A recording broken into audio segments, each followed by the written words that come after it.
Welcome to Confessions by Banana Ketchup. My limited paranormal experiences, plus one of my dad's. So, I'd like to start this off by saying that I'm a skeptical believer. Think Fox Mulder from X-Files.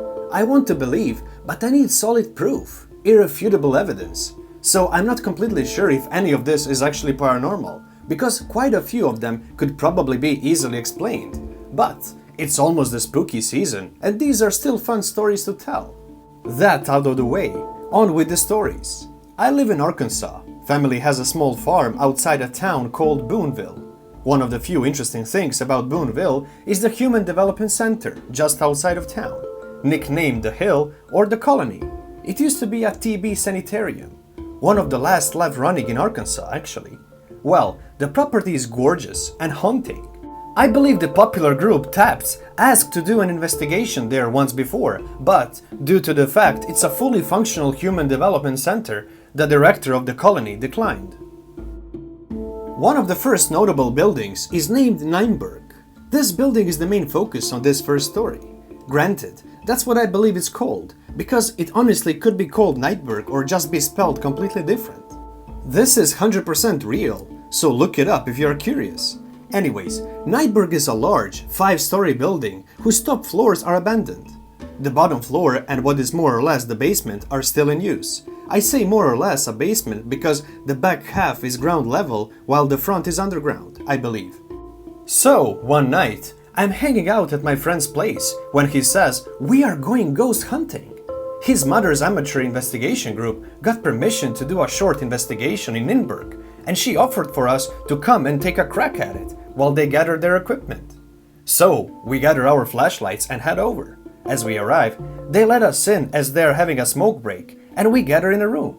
Everyone enters and they start to go over their evidence. Mind you, I didn't hear what everyone else heard, but that could just be me.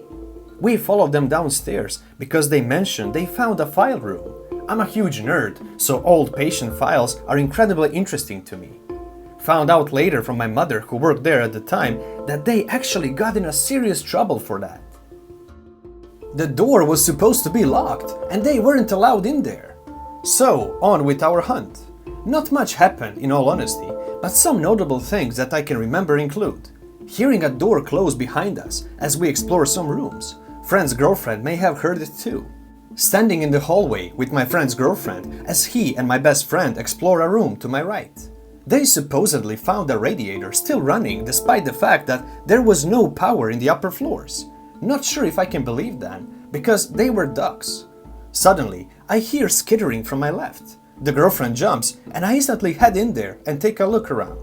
As the good researcher I am, I tried to rule out every possibility. No animals, no pipes. Room was completely barren. No water pipes anywhere near this room because it was in front corner of the building. Strangest of all, and something I'm still trying to understand, was a strange buzzing that always came from above us, no matter what floor we were on. This one really doesn't make sense to me. Like I said, no electricity in the upper floors. Like I said, all of these could probably be explained away, but I enjoy retelling them. The next possible experiences happen in the house and on my parents' property. First one I can remember happened while I was doing the dishes.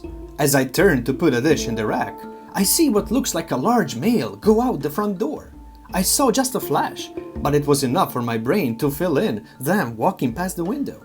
Except they never walked past the window. I rushed over and see one of our dogs laying in front of the door fast asleep. I quickly look into my dark living room and see my dad asleep on the couch. So it wasn't him. The next was as I was walking back from my parents' house to my grandfather's house, trailer on the property. Someone walked past me. I have a bad habit from my childhood of looking down as I walk, so all I saw was someone walk past. Strangely, despite the sunlight, they appeared completely blacked out.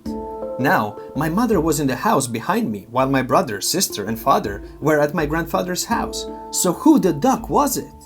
I've also heard a woman say hi to me as I walked out the bathroom. I immediately ran to my mother's room and then my siblings' room, only to find everyone in the house asleep. That one was startling. My brother has claimed to hear voices and see figures all around the property. Lastly, this story is my father's. For backstory, he used to work for a tool company in Pennsylvania that supplied oil rigs with equipment. While on a job, the company set him and his co-workers up in an old hotel. One night, after getting drunk at the bar across the street, he looks over as he climbs up the stairs, which were lined in shelves filled with books, and sees a first edition Charles Dickens book. Being a huge Charles Dickens fan and marveling at the rareness of a first edition, his drunk brain convinces him to pocket it and bury it in his suitcase. He swears he put the book in the suitcase under some clothes to hide it. The next day arrives. My father makes his way down the stairs when he feels a hand on his shoulder.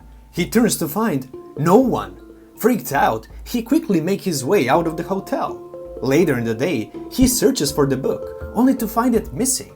My father is a pretty serious guy most of the time, but he admits it freaked him out to think about that day. He likes to say that the spirit didn't appreciate him stealing and took the book back. Thank you, the writer, the author. What happened to Helen? When I was young, I mostly stayed with my great-grandmother or my grandmother while my mom was at work. She was a single mom and needed help. Usually, I'd be with my great-grandmother during the day, and she was the type of person who took care of others, like her elderly friends or at the nursing home. She would bring me with her on all of her visits. We would go to nursing home where I remember sitting with some of the older people and singing My Little Sunshine to them all. My gram also took care of her friends who were elderly and lived at home. The woman's name was Helen, and for the life of me, I can't remember the husband's name, but anyway, we'll call him Ed. This is all that I remember, and mind you, I was around 4 to 5 years old at the time. Can't really remember, but I was definitely a toddler. Fast forward to when I'm around 9 years old, and I was sitting in the living room with my gram watching the Montel show. Today's episode had a psychic medium on, doing readings of some of the audience. I was so intrigued by this, and it may have been the first time I ever heard about something like this. I made a comment to my gram about how accurate the medium was on the show. My gram looks at me and says, "Well, don't you remember seeing things or telling me things?" I remember so vividly how my stomach felt when she said that. Wide-eyed, I replied, "What? No, what are you talking about?" She proceeds to explain to me that we would always go to help Helen and Ed, and one day I was in the room with Helen talking with her and such, and came out suddenly to the kitchen to where my gram was. She said that she could tell by the look on my face that something was wrong. That's when I said to my gram, "I can't be in there with Helen. I can't go back in there." Again, at this time I was a toddler, so she thought nothing of it and just said, "Okay, go talk to Ed instead." Gram proceeds to tell me that we left the house and carried on with our day, but the next morning, she got a call that Helen had passed away that night. Mind you, I don't remember any of this story to this day. This was all told to me by my gram at now 9 years old. At this point, I'm scared of myself. How in the world would I know something was wrong with Helen? And why don't I remember? This wasn't all. Gram told me that I also pointed out my great-grandfather out of a bunch of other men in a picture. At this time, I was very young, probably a toddler here as well. My great-grandfather died when my mother was still a teenager, so I never met him, and only saw 1 or 2 pictures of him at an older age. This picture was of him in his 20s. She said my mom, Nana, and herself were continuously asking me who I was pointing to, and I kept replying with Grandpa.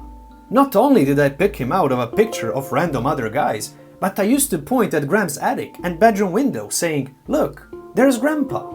Once she finished telling me of all of these things I would say and do when I was young, I was creeped out to the max. Little did I know that this was only the beginning for me, as I've had many more experiences since. I know this is a long story, so I'll stop here and post some more another day if you guys want to hear them. Let me know if you do. Thank you, MickGT813, the author. Could there be a logical explanation? Okay, so I'm fairly new to Reddit. I joined particularly for the paranormal posts and threads I had heard and seen through friends and Facebook and whatnot. I have experienced paranormal events since I was a child, and due to my family's religious background, whenever I spoke out about this, I was laughed off. I was told to pray and to rebuke demons and basically scared worse than the actual event.